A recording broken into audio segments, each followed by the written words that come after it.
ವಾರ್ತೆಯ ಮುಖ್ಯಾಂಶಗಳು. ರಾಜ್ಯದ ಮುಖ್ಯಮಂತ್ರಿ ಯಾರೆಂಬುದನ್ನು ಕಾಂಗ್ರೆಸ್ ಹೈಕಮಾಂಡ್ ಸ್ಪಷ್ಟಪಡಿಸಲಿ, ಸಂಸದ ಕಾಗೇರಿ ಆಗ್ರಹ. ಸರ್ಕಾರಿ ಶಾಲೆಯ ಪ್ರತಿಭಾವಂತ ವಿದ್ಯಾರ್ಥಿಗಳಿಗೆ ಸ್ಕಾಲರ್ಶಿಪ್ ವಿತರಿಸಿದ ನಟರಾಜ್ ಹೊಸೂರ್. ರಾಷ್ಟ್ರೀಯ ಸೇವಾ ಯೋಜನೆ ವ್ಯಕ್ತಿತ್ವ ವಿಕಸನಕ್ಕೆ, ಶ್ರಮಕ್ಕೆ ಮತ್ತು ಶಿಸ್ತಿನ ಪಾಠವನ್ನು ಕಲಿಯಲು ಒಂದು ಪೂರಕ ಸಾಧನವಾಗಿದೆ. Professor MV Hegde. ಬಿಣಗ ಶಾಲಾ ವಿದ್ಯಾರ್ಥಿಗಳಿಗೆ ಉಚಿತ ಟ್ಯೂಷನ್ ತರಬೇತಿಗೆ ಚಾಲನೆ. ರಾಜ್ಯ ಕಾಂಗ್ರೆಸ್ ಸರ್ಕಾರ ರೈತರ, ಮೀನುಗಾರರ, ಜನಸಾಮಾನ್ಯರ ವಿರೋಧಿ ಸರ್ಕಾರ. ರಾಜ್ಯ ಉಪಾಧ್ಯಕ್ಷೆ ರೂಪಾಲಿ ನಾಯ್ಕ್. ಮೀನು ಚುಚ್ಚಿ ಮೃತಪಟ್ಟ ಯುವಕನ ಕುಟುಂಬಕ್ಕೆ ನೆರವು ನೀಡಿದ ಶಾಸಕ ಸತೀಶ್ ಸೈಲ್. ಸತ್ಯಾಗ್ರಹ ಸ್ಮಾರಕ ಭವನಕ್ಕೆ ಆದ್ಯತೆಯಲ್ಲಿ ಮೂಲಸೌಕರ್ಯ ಒದಗಿಸಿ ಜಿಲ್ಲಾಧಿಕಾರಿ. ಮಾರನಬೀಡದಲ್ಲಿ ನಡೆದ ಪತ್ರೇಶ್ವರ ಮಠದ ಲಿಂಗೈಕ್ಯ ಸದ್ಗುರು ಚನ್ನಬಸವಣ್ಣ ಮಹಾರಾಜರ ಜನ್ಮ ದಿನೋತ್ಸವದಲ್ಲಿ ಶಾಸಕ ಶ್ರೀನಿವಾಸ್ ಮಾನೆ ಪಾಲ್ಗೊಂಡಿದ್ದರು. ವಿದ್ಯಾರ್ಥಿಗಳ ಸಾಧನೆಗೆ ಹರ್ಷ ವ್ಯಕ್ತಪಡಿಸಿದ ಕಾಲೇಜಿನ ಆಡಳಿತ ಮಂಡಳಿ ಮತ್ತು ಶಿಕ್ಷಕರೊಂದ. ನವೆಂಬರ್ 27ರಂದು ನಗರದ ಉತ್ತರ ಕನ್ನಡ ಬಿಜೆಪಿ ಜಿಲ್ಲಾ ಕಾರ್ಯಾಲಯ ದೀನದಯಾಳ ಭವನದಲ್ಲಿ ಜಿಲ್ಲೆಯಲ್ಲಿ ನಡೆಯುತ್ತಿರುವ ರೈತಪರ ಹೋರಾಟದ ಕುರಿತು ಸಂಸದ ವಿಶ್ವೇಶ್ವರ ಹೆಗಡೆ ಕಾಗೇರಿಯವರು ಬಿಜೆಪಿ ರಾಜ್ಯ ಉಪಾಧ್ಯಕ್ಷೆ ರೂಪಾಲಿ ನಾಯ್ಕ್ ಅವರ ನೇತೃತ್ವದಲ್ಲಿ ಗುರುವಾರ ಪತ್ರಿಕಾಗೋಷ್ಠಿ ಕರೆಯಲಾಗಿತ್ತು. ಕಾರ್ಯಕ್ರಮ ಉದ್ದೇಶಿಸಿ ಮಾತನಾಡಿದ ಸಂಸದ ವಿಶ್ವೇಶ್ವರ ಹೆಗಡೆ ಕಾಗೇರಿಯವರು 7 ಲಕ್ಷಕ್ಕಿಂತ ಹೆಚ್ಚು ರೈತರಿಗೆ ತುಂಗಭದ್ರಾ ಡ್ಯಾಮಿನಿಂದ ನೀರು ಬಿಡಲು ಈ ಸರ್ಕಾರಕ್ಕೆ ಸಾಧ್ಯ ಆಗಿಲ್ಲ. ಈಗ ಅವರ 2ನೇ ಭತ್ತದ ಬೆಳೆಗೆ ನೀರು ಸಾಕಾಗುತ್ತಿಲ್ಲ. ಆದ್ದರಿಂದ ರೈತರಿಗೆ ನಷ್ಟವಾದ ಕಾರಣ 25,000 ಪರಿಹಾರ ನೀಡಬೇಕೆಂದು ಕೇಳುತ್ತಿದ್ದಾರೆ. ಬಿಜೆಪಿ ಸರ್ಕಾರವಿದ್ದಾಗ ರೈತರಿಗೆ ಕಡಿಮೆ ದರದಲ್ಲಿ ಟ್ರಾನ್ಸ್ಫಾರ್ಮರ್ ನೀಡಲಾಗುತ್ತಿತ್ತು. ಈಗ ರಾಜ್ಯ ಕಾಂಗ್ರೆಸ್ ಸರ್ಕಾರ ಅದರ ದರವನ್ನು ಡಬಲ್ ಮಾಡಿ ರೈತರ ಹೊಟ್ಟೆ ಮೇಲೆ ಬರೆ ಎಳೆದಿದೆ ಎಂದರು. ಕೇಂದ್ರ ಸರ್ಕಾರ ಮತ್ತು ರಾಜ್ಯ ಸರ್ಕಾರ ಸೇರಿಕೊಂಡು ವರ್ಷಕ್ಕೆ ರೈತರ ಖಾತೆಗೆ ಕೇಂದ್ರ ಸರ್ಕಾರದ 6,000 ಮತ್ತು ರಾಜ್ಯ ಸರ್ಕಾರದಿಂದ 4,000 ಕಿಸಾನ್ ಸಮ್ಮಾನ್ ಯೋಜನೆ ಅಡಿ ಹಣ ನೀಡಲಾಗುತ್ತಿತ್ತು. ರಾಜ್ಯದಲ್ಲಿ ಕಾಂಗ್ರೆಸ್ ಸರ್ಕಾರ ಬಂದ ನಂತರ ಅಂದಿನ ರಾಜ್ಯ ಬಿಜೆಪಿ ಸರ್ಕಾರದ ರೈತರಿಗೆ ನೀಡುತ್ತಿದ್ದ 4,000 ರೂಪಾಯಿ ಕಡಿತ ಮಾಡಿದೆ. ಇದರಿಂದ ರೈತರಿಗೆ ಭಾರಿ ಹೊಡೆತ ನೀಡಿದೆ. ಇದೊಂದು ರೈತ ವಿರೋಧಿ ಸರ್ಕಾರ ಎಂದರು. ಅಲ್ಲದೆ ಉತ್ತರ ಕನ್ನಡ ಜಿಲ್ಲೆಯ ಅಡಿಕೆ ಬೆಳೆಗಾರರ ಮತ್ತು ಬೆಳಗಾವಿ ಜಿಲ್ಲೆಯ ಖಾನಾಪುರ ಕ್ಷೇತ್ರದ ಕಬ್ಬು ಬೆಳೆಗಾರರ ಸಂಕಷ್ಟಕ್ಕೆ ಸಂಸದರಾದ ನಾವು ಏನು ಬೇಕು ಅದನ್ನು ಮಾಡುತ್ತೇವೆ, ಜೊತೆಗೆ ಕೇಂದ್ರ ಸರ್ಕಾರ ಮಾಡುತ್ತಿದೆ. ಆದರೆ ರಾಜ್ಯ ಸರ್ಕಾರ ಸಮೀಕ್ಷೆ ಸರಿಯಾಗಿ ಮಾಡದೆ ರೈತರಿಗೆ ಯಾವುದೇ ಪರಿಹಾರ ನೀಡುತ್ತಿಲ್ಲ. ಇದರಿಂದ ಅಡಿಕೆ ಬೆಳೆಗಾರರು ಮತ್ತು ಕಬ್ಬು ಬೆಳೆಗಾರರು ಸಂಕಷ್ಟಕ್ಕೆ ಈಡಾಗಿದ್ದಾರೆ ಎಂದರು. ಮತ್ತು ಕರಾವಳಿ ಭಾಗದಲ್ಲಿ ಮೀನುಗಾರರಿಗೆ ಅನೇಕ ತೊಂದರೆಯಾಗುತ್ತಿದೆ. ಅವರಿಗೂ ಕೂಡ ಯಾವುದೇ ಪರಿಹಾರವೂ ಬರುತ್ತಿಲ್ಲ ಮತ್ತು ಸರಿಯಾಗಿ ಮೀನುಗಾರರ ಯೋಜನೆಯ ಅನುಷ್ಠಾನ ಆಗುತ್ತಿಲ್ಲ ಎಂದರು.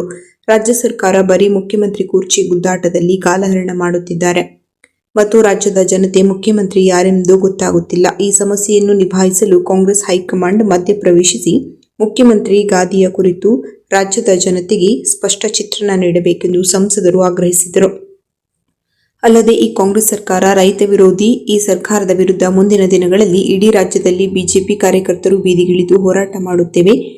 ಅದರ ಭಾಗವಾಗಿ ಶಿರಸಿಯಲ್ಲಿ ಡಿಸೆಂಬರ್ 6ರಂದು ಜಿಲ್ಲಾ ಮಟ್ಟದ ಹೋರಾಟ ಮಾಡುತ್ತೇವೆ. ಅಲ್ಲದೆ ಡಿಸೆಂಬರ್ 8ರಿಂದ ಅಸೆಂಬ್ಲಿ ಪ್ರಾರಂಭವಾಗುತ್ತದೆ. ಆ ಸಮಯದಲ್ಲಿ ನಾವು ಕಾಂಗ್ರೆಸ್ ಸರ್ಕಾರದ ವಿರುದ್ಧ ಸದನದ ಬಾವಿಗಿಳಿದು ಹೋರಾಟ ಮಾಡುತ್ತೇವೆ ಎಂದರು. ಮತ್ತು ಅರಣ್ಯ ಇಲಾಖೆಯವರು ದಿನ ಬೆಳಗಾದರೆ ಅರಣ್ಯವಾಸಿಗಳ ಮನೆಗೆ ಭೇಟಿ ನೀಡಿ ಮನೆ ಖಾಲಿ ಮಾಡಿ, ಜಮೀನು ಖಾಲಿ ಮಾಡಿ ಎಂದು ಹೇಳುತ್ತಿದ್ದಾರೆ. ಈ ಸಮಸ್ಯೆಯನ್ನು ಬಗೆಹರಿಸಲು ಅರಣ್ಯ ಸಚಿವರು ತುಟಿ ಬಿಚ್ಚದೆ ಅವರು ರಾಜ್ಯದಲ್ಲಿದ್ದಾರಾ ಅಥವಾ ಇಲ್ಲ ಎಂಬುದು ಗೊತ್ತಾಗುತ್ತಿಲ್ಲ.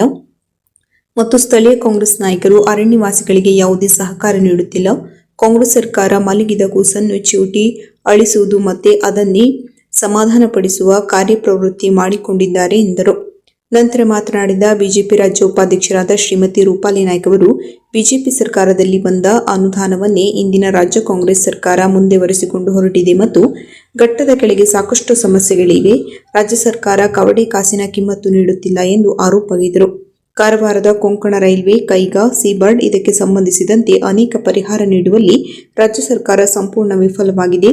ರಾಜ್ಯ ಸರ್ಕಾರ ಆರ್ಥಿಕವಾಗಿ ದಿವಾಳಿಯಾಗಿದೆ. ಅಲ್ಲದೆ ಕಾರವಾರ ಅಂಕೋಲಾ ಕ್ಷೇತ್ರದಲ್ಲಿ ಬಿಜೆಪಿ ಸರ್ಕಾರದ ಅಭಿವೃದ್ಧಿಯನ್ನು ನಮ್ಮದೇ ಅಭಿವೃದ್ಧಿ ಎಂದು ಹೇಳುವ ಕೇಳುಮಟ್ಟಕ್ಕಿಳಿದಿದ್ದಾರೆ.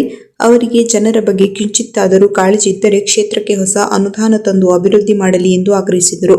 ಈ ಸಂದರ್ಭದಲ್ಲಿ ಬಿಜೆಪಿ ರಾಜ್ಯ ವಕ್ತಾರ ಹರಿಪ್ರಕಾಶ್ ಕೋಣಿಮನಿ, ಬಿಜೆಪಿ ಜಿಲ್ಲಾ ಪ್ರಧಾನ ಕಾರ್ಯದರ್ಶಿ ಗುರುಪ್ರಸಾದ್ ಹೆಗಡೆ, ಬಿಜೆಪಿ ವಕ್ತಾರ ಸದಾನಂದ ಭಟ್, ಸಾಮಾಜಿಕ ಜಾಲತಾಣದ ಅಧ್ಯಕ್ಷ ರವಿಚಂದ್ರ ಶೆಟ್ಟಿ, ರಮೇಶ್ ನಾಯ್ಕ್, ಮಾಧ್ಯಮ ಸಂಚಾಲಕ ಧೋನಿ ಡಿಸೋಜಾ, ನಾಗರಾಜ್ ನಾಯ್ಕ್ ಹಾಜರಿದ್ದರು.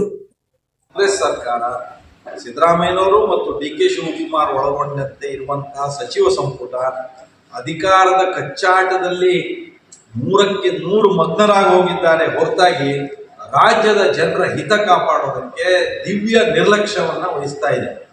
ಅದರೊಳಗೂ ವಿಶೇಷವಾಗಿ ಈ ನಮ್ಮ ರೈತರೇ ದೇಶದ ಬೆನ್ನೆಲುಬು, ರಾಜ್ಯದ ಬೆನ್ನೆಲುಬು. ರೈತರಿಗೆ ಎಲ್ಲ ಸಮಸ್ಯೆಗಳನ್ನು ನಿರ್ಲಕ್ಷ್ಯ ಮಾಡಿ ಕೇವಲ ಗ್ಯಾರಂಟಿಗಳ ಒಂದು ಹೇಳಿಕೆಗಳನ್ನೇ ಕೊಟ್ಕೊಳ್ತಾ ರೈತರ ಯಾವ ಸಮಸ್ಯೆಗೂ ಸ್ಪಂದಿಸದೇ ಇರೋದನ್ನು ನಾವು ಕಂಡಿದ್ದೀವಿ.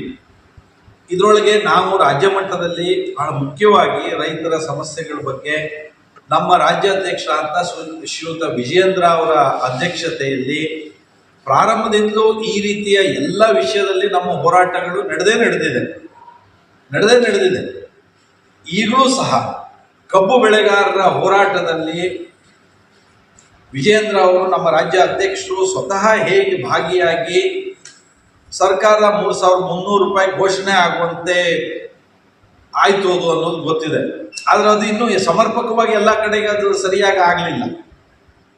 ಈ ಉದಾಹರಣೆಗೆ ಶಿರಸಿ ಉತ್ತರ ಕನ್ನಡ ಕಾರ್ತಿಕ ಉತ್ಸವ 2025 ಶ್ರೀ ಮಾರಿಕಾಂಬಾ ದೇವಸ್ಥಾನದ ಕಾರ್ತಿಕ ಉತ್ಸವವು ಬರುವ ದಿನಾಂಕ ಡಿಸೆಂಬರ್ 2, 2025 ಮಂಗಳವಾರದಿಂದ ಡಿಸೆಂಬರ್ 5, 2025 ಶುಕ್ರವಾರದವರೆಗೆ ವಿಜೃಂಭಣೆಯಿಂದ ನಡೆಯಲಿದೆ.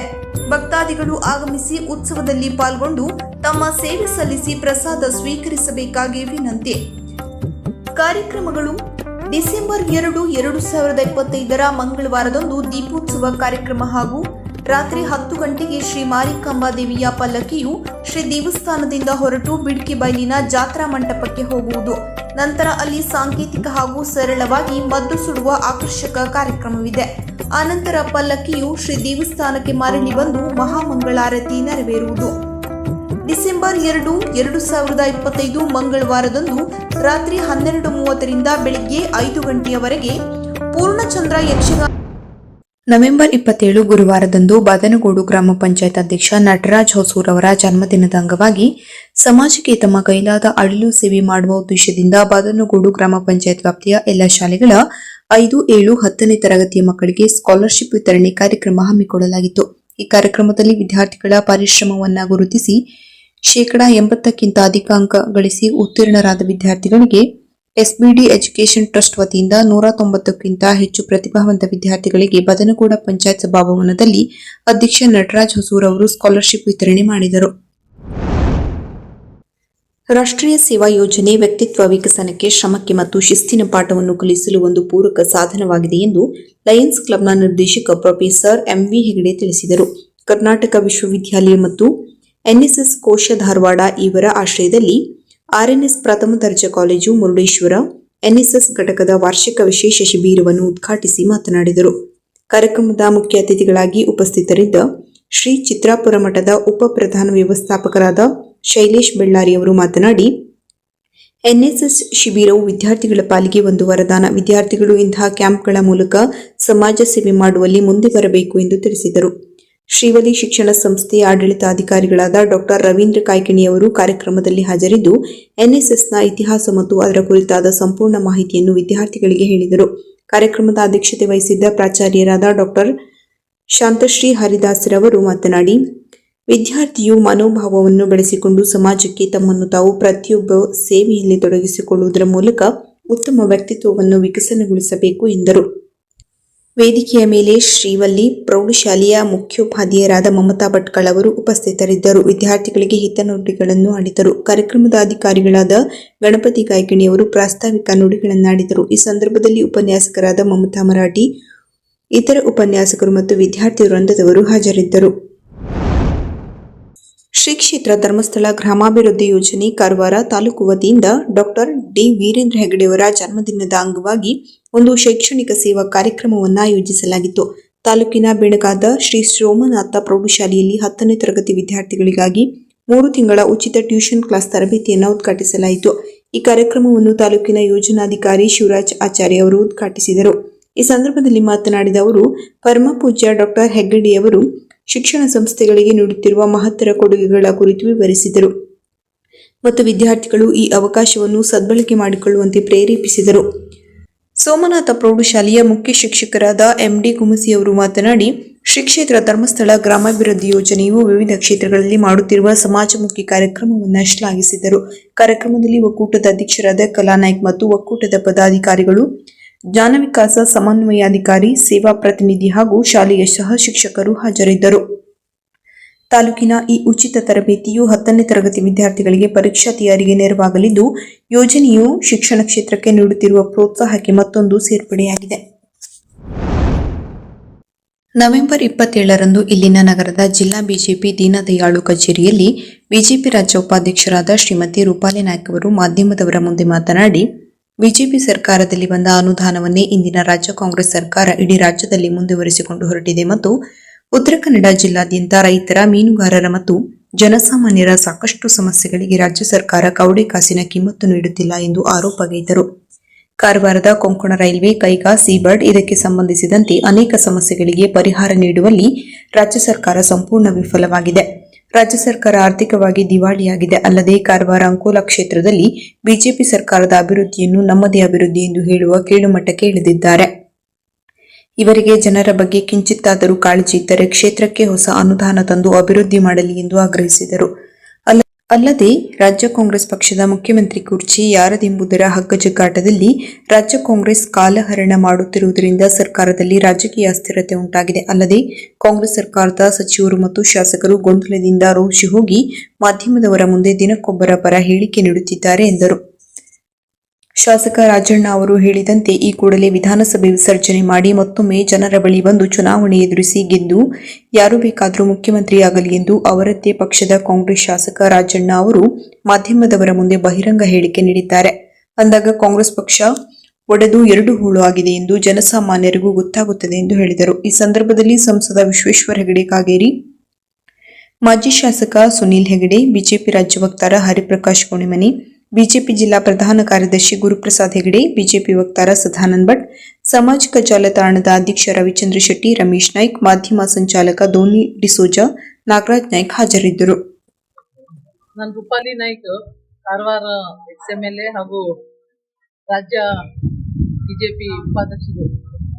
ಇವತ್ತು ರಾಜ್ಯ ಸರ್ಕಾರ ರೈತರ ಸಮಸ್ಯೆ ಕೇಳದೆ ರೈತರಿಗೆ ಒಂದು ಕಣ್ಣೀರಿಗೆ ಒಂದು ಸುತ್ತಾರಿಸಿದ್ದಾರೆ. ಯಾಕಂದ್ರೆ ಇವತ್ತು ರಾಜ್ಯದಲ್ಲಿ ನಡೀತಾ ಇರುವಂತ ಏನು ರೈತರ ಮೇಲೆ ಹರಸ್ಮೆಂಟ್ ಅಂತಾನೆ ಹೇಳ್ಬೇಕು. ರೈತರ ಒಂದು ಸಮಸ್ಯೆಗಳನ್ನು ಕೇಳಲಿಕ್ಕೂ ಕೂಡ ಅವರು ಯಾರು ಬರ್ತಾ ಇಲ್ಲ. ರೈತ ಯಾರು ಉಸ್ತುವಾರಿಗಳಿದ್ದಾರೆ, ಅಲ್ಲಿಯ ರೈತ ಯಾರು ಸಚಿವರಿದ್ದಾರೆ, ಯಾರು ಕೂಡ ಅಲ್ಲಿಗೆ ರೈತರ ಸಮಸ್ಯೆಗಳನ್ನು ಕೇಳಿ ಬರಲಿಲ್ಲ. ಸ್ವತಃ ಮುಖ್ಯಮಂತ್ರಿಗಳಿಗೂ ಕೂಡ ಗೊತ್ತಿದ್ರು ಕೂಡ ರೈತರ ಅನೇಕ ಸಮಸ್ಯೆಗಳು ಇವತ್ತು ಎಲ್ಲಾ ಕಡೆಗೆ ರಾಜ್ಯಾದ್ಯಂತ ಇರುವ ರೈತ ಹೋರಾಟವನ್ನ ನಮ್ಮ ರಾಜ್ಯದ ರಾಜ್ಯಾಧ್ಯಕ್ಷರಾದಂತಹ ವಿಜೇಂದ್ರ ಸರ್ ಅವರ ನೇತೃತ್ವದಲ್ಲಿ ಇವತ್ತು ರೈತ ಹೋರಾಟವನ್ನು ನಾವು ಕೈಗೆತ್ತಿಕೊಂಡಿದ್ದೇವೆ. ಅಧಿವೇಶನದಲ್ಲಿ ಈ ರೈತ ಹೋರಾಟದ ಬಗ್ಗೆ ಅವರಿಗೆ ನ್ಯಾಯ ಕೊಡಿಸ್ಲಿಕ್ಕೆ, ರೈತರಿಗೆ ನ್ಯಾಯ ಕೊಡಿಸ್ಲಿಕ್ಕೆ ನಾವು ಭಾರತೀಯ ಜನತಾ ಪಾರ್ಟಿಯಿಂದ ಇಡೀ ವಿಧಾನಸಭಾ ಕ್ಷೇತ್ರವಾಗಿ ಕೂಡ ಹೋರಾಟವನ್ನು ನಾವು ಮುಂದಿನ ದಿವಸದಲ್ಲಿ ಬರುವಂತ ದಿವಸದಲ್ಲಿ ಮಾಡ್ತಾ ಇದ್ದೀವಿ. ಜಿಲ್ಲಾದ್ಯಂತ ಉಗ್ರ ಹೋರಾಟವನ್ನು ಕೂಡ ನಾವು ಮಾಡ್ತಾ ಇದ್ದೀವಿ. ಮೇಡಮ್, ರಾಜ್ಯದಲ್ಲಿ ದಿನಾಂಕ ಅಕ್ಟೋಬರ್ 16, 2025ರಂದು ಕೊಂತಿ ಮೀನು ಚುಚ್ಚಿದ ಪರಿಣಾಮ ಮೃತಪಟ್ಟಿದ್ದ ಕಾರವಾರ ತಾಲೂಕಿನ ಮಾಜಾಳಿ ಗ್ರಾಮದ ಮೀನುಗಾರ ದಿವಂಗತ ಅಕ್ಷಯ್ ಮಾಜಾಳಿಕರ್ ಅವರ ಪ್ರಕರಣಕ್ಕೆ ಸಂಬಂಧಪಟ್ಟಂತೆ Karnataka state marketing communication and advertising ಏಜೆನ್ಸೀಸ್ನ ಅಧ್ಯಕ್ಷರು ಮತ್ತು ಕಾರವಾರ ಅಂಕೋಲಾ ವಿಧಾನಸಭಾ ಕ್ಷೇತ್ರದ ಶಾಸಕ ಸತೀಶ್ ಕೃಷ್ಣ ಸೈಲ್ ಅವರು ಮೀನುಗಾರರ ಮುಖಂಡರೊಂದಿಗೆ ಬುಧವಾರ ಮೃತರ ಮನೆಗೆ ಭೇಟಿ ನೀಡಿ ಕುಟುಂಬದವರನ್ನ ಸಾಂತ್ವನಪಡಿಸಿದರು. ಈ ಸಂದರ್ಭದಲ್ಲಿ ಮೃತರ ವಾರಸುದಾರರಾದ ತಂದೆ ಶ್ರೀ ಅನಿಲ್ ಬಾಬು ಮಾಜಾಳಿಕರ್ ಅವರಿಗೆ ಮೀನುಗಾರಿಕೆ ಇಲಾಖೆಯ ಸಂಕಷ್ಟ ಪರಿಹಾರ ನಿಧಿಯಿಂದ ₹10 ಲಕ್ಷ ಪರಿಹಾರದ ಚೆಕ್ ಅನ್ನು ವಿತರಿಸಿದರು ಹಾಗೂ ವೈಯಕ್ತಿಕವಾಗಿ ₹1 ಲಕ್ಷ ನಗದನ್ನು ಸಹ ಹಸ್ತಾಂತರಿಸಿದರು. ಅಂಕೋಲಾದಲ್ಲಿರುವ ಸತ್ಯಾಗ್ರಹ ಸ್ಮಾರಕ ಭವನಕ್ಕೆ ಸೌಂಡ್, ಲೈಟ್, ಫ್ಯಾನ್ಗಳು, ಶೌಚಾಲಯಗಳ ದುರಸ್ತಿ, ಗ್ರಂಥಾಲಯ ದುರಸ್ತಿ ಹಾಗೂ ಕಟ್ಟಡಕ್ಕೆ ಪೈಪಿಂಗ್ ಸೇರಿದಂತೆ ಎಲ್ಲಾ ರೀತಿಯ ಅಗತ್ಯವಿರುವ ಮೂಲ ಸೌಕರ್ಯಗಳ ಕಾಮಗಾರಿಗಳನ್ನು ಆದ್ಯತೆಯಲ್ಲಿ ಕೈಗೊಳ್ಳುವಂತೆ ಜಿಲ್ಲಾಧಿಕಾರಿ ಕೆ. ಲಕ್ಷ್ಮೀಪ್ರಿಯಾ ಸೂಚನೆ ನೀಡಿದರು. ಅವರು ಬುಧವಾರ ಅಂಕೋಲಾದ ಸತ್ಯಾಗ್ರಹ ಸ್ಮಾರಕ ಭವನದಲ್ಲಿ ನಡೆದ ಜಿಲ್ಲೆಯ ಅಧ್ಯಕ್ಷತೆ ವಹಿಸಿ ಮಾತನಾಡಿದರು. ಸತ್ಯಾಗ್ರಹ ಸ್ಮಾರಕ ಭವನಕ್ಕೆ ಸಂಬಂಧಿಸಿದಂತೆ ವಿವಿಧ ಬ್ಯಾಂಕ್ ಖಾತೆಯಲ್ಲಿ ರೂಪಾಯಿ 25 ಲಕ್ಷಕ್ಕೂ ಅಧಿಕ ಮೊತ್ತ ಇದ್ದು, ಲೋಕೋಪಯೋಗಿ ಇಲಾಖೆ ವತಿಯಿಂದ ಭವನವನ್ನು ಎಲ್ಲ ಅಗತ್ಯ ಮೂಲ ಸೌಕರ್ಯಗಳೊಂದಿಗೆ ಸುಸಜ್ಜಿತಗೊಳಿಸಲು ಅಂದಾಜು ಪಟ್ಟಿಯನ್ನು ಪಡೆಯುವಂತೆ ತಿಳಿಸಿದ ಅವರು, ಅಂದಾಜು ಪಟ್ಟಿಯು ಪ್ರಸ್ತುತ ಬ್ಯಾಂಕ್ ಖಾತೆಯಲ್ಲಿ ಇರುವ ಮೊತ್ತಕ್ಕಿಂತಲೂ ಅಧಿಕವಾದಲ್ಲಿ ಹೆಚ್ಚುವರಿ ಮೊತ್ತವನ್ನು ಇತರೆ ಇಲಾಖೆಗಳ ಮೂಲಕ ಒದಗಿಸಲು ಕ್ರಮ ಕೈಗೊಳ್ಳಲಾಗುವುದು ಎಂದರು. ಸತ್ಯಾಗ್ರಹ ಸ್ಮಾರಕ ಭವನದ ಆವರಣದಲ್ಲಿರುವ ಗ್ರಂಥಾಲಯ ಮತ್ತು ಉದ್ಯಾನವನವನ್ನು ತಾಲೂಕು ಆಡಳಿತ ಮತ್ತು ಪುರಸಭೆಯು ಪರಸ್ಪರ ಎಂಒಯು ಮಾಡಿಕೊಳ್ಳುವ ಮೂಲಕ ಪುರಸಭೆಯಿಂದ ನಿರ್ವಹಣೆ ಮಾಡುವಂತೆ ತಿಳಿಸಿದ ಜಿಲ್ಲಾಧಿಕಾರಿಗಳು, ಉದ್ಯಾನವನದಲ್ಲಿ ಲೈಟ್ಗಳ ವ್ಯವಸ್ಥೆ ಹಾಗೂ ಸ್ವಚ್ಛತಾ ಕಾರ್ಯಗಳನ್ನು ಕೂಡಲೇ ಕೈಗೊಳ್ಳುವಂತೆ ಪುರಸಭೆ ಅಧಿಕಾರಿಗಳಿಗೆ ಸೂಚಿಸಿದರು. ಹಾನಗಲ್ ತಾಲೂಕಿನ ಮಾರನಬೇಡ ಗ್ರಾಮದ ಪತ್ರೇಶ್ವರ ಮಠದಲ್ಲಿ ಸದ್ಗುರು ಲಿಂಗೈಕ್ಯ ಚನ್ನಬಸವಣ್ಣ ಮಹಾರಾಜರ 68ನೇ ಜನ್ಮದಿನೋತ್ಸವ ಭಕ್ತಿ ಭಾವದಿಂದ ನೆರವೇರಿತು. ಕಾರ್ಯಕ್ರಮದಲ್ಲಿ ಭಾಗವಹಿಸಿದ್ದ ಶಾಸಕ ಶ್ರೀನಿವಾಸ್ ಮಾನೆ ಮಾತನಾಡಿ, ಲಿಂಗೈಕ್ಯ ಚನ್ನಬಸವಣ್ಣ ಮಹಾರಾಜರು ಧಾರ್ಮಿಕ ಕ್ಷೇತ್ರಕ್ಕೆ ಅಪಾರ ಕೊಡುಗೆ ನೀಡಿದ್ದಾರೆ. ಪೂಜ್ಯರು ಆರಂಭಿಸಿದ ಸೇವಾ ಕಾರ್ಯಗಳನ್ನು ಇಂದಿಗೂ ಸಹ ಭಕ್ತ ಸಮೂಹ ಮುಂದುವರಿಸಿಕೊಂಡು ಹೋಗುತ್ತಿರುವುದು ಆದರ್ಶವಾಗಿದೆ. ಸಮಾಜದಲ್ಲಿ ಸಂತರು, ಶರಣರು, ಮಹಾತ್ಮರು ಏಕತೆಯ ಸಂದೇಶ ಸಾರಿದ್ದಾರೆ. ಅವರ ಆದರ್ಶಗಳು ಸದಾ ಕಾಲವೂ ನಮ್ಮನ್ನು ಸನ್ಮಾರ್ಗದಲ್ಲಿ ಮುನ್ನಡೆಸಲಿದೆ. ಅವರ ಆದರ್ಶಗಳನ್ನು ಪರಿಪಾಲಿಸಲು ನಾವೆಲ್ಲರೂ ಸಂಕಲ್ಪ ತೊಡಬೇಕಿದೆ ಎಂದರು. ಜನ್ಮದಿನೋತ್ಸವದ ಅಂಗವಾಗಿ ನಾನಾ ಧಾರ್ಮಿಕ ಕಾರ್ಯಕ್ರಮ, ಪೂಜಾ ವಿಧಿವಿಧಾನಗಳು ನೆರವೇರಿದವು. ಮಹಾರಾಜನ ಮೂರ್ತಿಯನ್ನು ಪುಷ್ಪಗಳಿಂದ ಅಲಂಕರಿಸಲಾಗಿತ್ತು. ಅನ್ನ ಸಂತರ್ಪಣೆ, ಭಜನಾ ಕಾರ್ಯಕ್ರಮ ನಡೆದವು. ಗ್ರಾಮ ಪಂಚಾಯತ್ ಅಧ್ಯಕ್ಷ ಈರಣ್ಣ ಜಾಡರ, ಬಗರ್ ಹುಕುಂ, ಸಾಗೋಳಿ ಸಮಿತಿ ಅಧ್ಯಕ್ಷ ಪುಟ್ಟಪ್ಪ ನರೇಗಲ್, ಕೆಪಿಸಿಸಿ ಸದಸ್ಯ ಟಾಕನಗೌಡ ಪಾಟೀಲ್, ಕೆಎಂಎಫ್ ನಿರ್ದೇಶಕ ಚಂದ್ರಪ್ಪ ಜಾಲಗಾರ, ಮುಖಂಡರಾದ ಭರಮಣ್ಣ ಶಿವ, ಮಲ್ಲಪ್ಪ ನರ್ಕಿಮನಿ, ಕಲ್ಲಪ್ಪ ಕರಿಯಪ್ಪನವರ್, ಈರಣ್ಣ ಸೋಲಿ, ಪ್ರಕಾಶ್ ಬಿಷ್ಟಗಣ್ಣನವರ್, ಮಾರ್ತಾಂಡಪ್ಪ ಹರಿಜನ, ಮಲ್ಲೇಶ್ ಕರಿಯಪ್ಪನವರ್ ಸೇರಿದಂತೆ ಸದ್ಭಕ್ತ ಮಂಡಳಿ ಸದಸ್ಯರು, ಗ್ರಾಮಸ್ಥರು ಹಾಜರಿದ್ದರು. 2024-25ನೇ ಸಾಲಿನಲ್ಲಿ ಕರ್ನಾಟಕ ವಿಶ್ವವಿದ್ಯಾಲಯ ನಡೆಸಿದ ಎಂಎಸ್ಸಿ ಗಣಿತಶಾಸ್ತ್ರ ದ್ವಿತೀಯ ವರ್ಷದ ಪರೀಕ್ಷಾ ಫಲಿತಾಂಶ ಪ್ರಕಟವಾಗಿದ್ದು, ಎಂಎಂ ಕಲಾ ಮತ್ತು ವಿಜ್ಞಾನ ಮಹಾವಿದ್ಯಾಲಯದ ಎಂಎಸ್ಸಿ ವಿದ್ಯಾರ್ಥಿಗಳು ಉತ್ತಮ ಫಲಿತಾಂಶ ಗಳಿಸಿದ್ದಾರೆ. ಪರೀಕ್ಷೆಗೆ ಕುಳಿತ 16 ವಿದ್ಯಾರ್ಥಿಗಳಲ್ಲಿ 16 ವಿದ್ಯಾರ್ಥಿಗಳು ಕೂಡ ತೇರ್ಗಡೆ ಹೊಂದಿದ್ದು, 100% ಫಲಿತಾಂಶವನ್ನು ಸಾಧಿಸಿರುತ್ತಾರೆ. ಕುಮಾರಿ ವೇದಾ ಮುದಿಗೌಡರ್ 8.75 ಸಿಜಿಪಿಎ ಅಂಕಗಳೊಂದಿಗೆ ಪ್ರಥಮ ಸ್ಥಾನ ಪಡೆದಿದ್ದು, ಕುಮಾರಿ ಮಾಧುರಿ ಗಣಪತಿ ಕೊಡ್ಲೆಕೆರೆ 8.74 ಸಿಜಿಪಿಎ ಅಂಕಗಳೊಂದಿಗೆ ದ್ವಿತೀಯ ಸ್ಥಾನ ಪಡೆದಿದ್ದು, ಕುಮಾರಿ ಚೈತ್ರ ಎನ್ ನಾವಡ ಸಿಜಿಪಿಎ 8.72 ಅಂಕಗಳೊಂದಿಗೆ ತೃತೀಯ ಸ್ಥಾನವನ್ನು ಪಡೆದುಕೊಂಡಿದ್ದಾರೆ. ವಿದ್ಯಾರ್ಥಿಗಳ ಈ ಸಾಧನೆಗೆ ಎಂಇಎಸ್ನ ಅಧ್ಯಕ್ಷ ಜಿಎಸ್ ಹೆಗಡೆ ಮುಳುಕಂಡ, ಉಪಸಮಿತಿ ಅಧ್ಯಕ್ಷ ಎಸ್ಕೆ ಭಾಗವತ್, ಪದಾಧಿಕಾರಿಗಳು, ಕಾಲೇಜಿನ ಪ್ರಾಚಾರ್ಯ ಪ್ರೊಫೆಸರ್ ಜಿಟಿ ಭಟ್, ಬೋಧಕ ಬೋಧಕೇತರ ಸಿಬ್ಬಂದಿಗಳು ಹರ್ಷ ವ್ಯಕ್ತಪಡಿಸಿದ್ದಾರೆ.